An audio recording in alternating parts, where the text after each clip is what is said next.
Assalamualaikum warahmatullahi wabarakatuh. Perkenalkan, nama saya Ahmad Asbi, Prodi Pendidikan Agama Islam semester 5, Fakultas Tarbiyah dan Keguruan di Universitas Islam Negeri Sultan Toha Saifuddin Jambi. Baik, di video kali ini saya akan menjelaskan apa yang dimaksud dengan arti istishab demi memenuhi tugas mata kuliah Ushul Fiqih 1. Bagaimana penjelasannya? Mari kita simak video ini sampai selesai. Sebelum kita memasuki ke apa itu istishab, mari kita pahamin apa arti dari istishab menurut bahasa. Arti istishab menurut bahasa ialah aslinya dari kata istishabun, yaitu artinya berteman atau sahabat, ya, artinya menemani atau bisa juga menyertai, luas maknanya, ya. Itu kalau menurut bahasanya.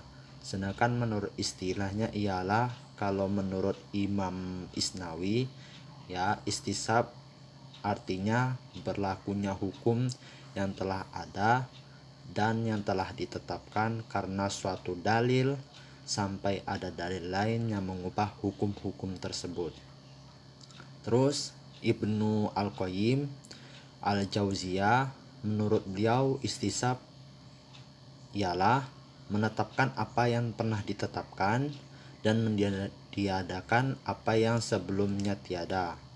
Kemudian yang terakhir, Abdul Karim Zaidan, menurut beliau istishab ialah menganggap tetapnya status suatu seperti keadaan semula selama belum terbukti ada sesuatu yang mengubahnya.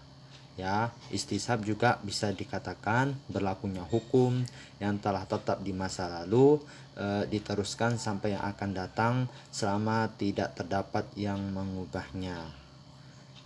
Dan syarat-syarat istishab ialah Syafi'iyah dan Hanabilah serta Zaidiyah dan Zahiriyah berpendapat bahwa hak-hak yang baru timbul tetap menjadi hak seseorang yang berhak terdapat hak-haknya terdahulu. Kemudian selanjutnya Hanafiyah dan Malikiyah membatasi istishab terjadi aspek yang menolak saja dan tidak terhadap aspek yang menarik ijabi atau menjadi hujah untuk menolak tetapi untuk tidak mensabitkannya. Itu kalau syarat-syarat istishab. Kalau macam-macam istishab, ada sebagian ulama usul fiqh mengemukakan bahwa istishab itu ada 5 macam. Yang pertama istishab hukum al-ibahah al-asliyah. Maksudnya di sini ialah hukum sesuatu yang bermanfaat bagi manusia adalah boleh selama belum ada dalil yang menunjukkan keharamannya. Kemudian yang kedua, istishab yang menurut akal dan syara hukumnya tetap dan berlangsung terus. Maksudnya ialah contohnya seperti kayak hukum wudhu, seseorang yang telah berwudhu dianggap berlangsung terus sampai adanya penyebab yang membatalkannya. Kemudian selanjutnya yang ketiga, istishab terdapat dalil yang bersifat umum sebelum datangnya dalil yang mengkhususkannya, dan istishab dengan nas selama tidak ada dalil nasakh yang membatalkannya. Contohnya seperti kayak kewajiban berpuasa di bulan Ramadan yang berlaku bagi umat sebelum Islam tetap wajib bagi umat Islam berdasarkan selama tidak ada nasakh lain yang membatalkannya. Kemudian yang keempat, istishab hukum akal sampai adanya hukum syar'i. Maksudnya umat manusia tidak dikenakan hukum syar'i sebelum datangnya syarak, seperti tidak adanya pembebanan hukum dan akibat hukumnya terhadap umat manusia sampai datangnya dalil syarak yang menentukan hukum. Kemudian yang terakhir, istishab hukum yang ditetapkan berdasarkan ijma', tetapi keberadaan ijma' itu diperselisihkan, ya, berada perkumpulannya itu diperselisihkan.